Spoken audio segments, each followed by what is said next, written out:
ब्रह्ममुरारिसुरार्चितलिङ्गं निर्मलभासितशोभितलिङ्गम्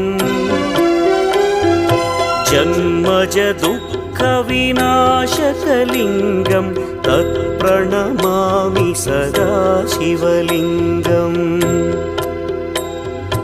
देवमुनिप्रवरार्चितलिङ्गं कामदहन करुणाकरलिङ्गम् रावणदर्पविनाशकलिङ्गं तत्प्रणमामि सदा शिवलिङ्गम्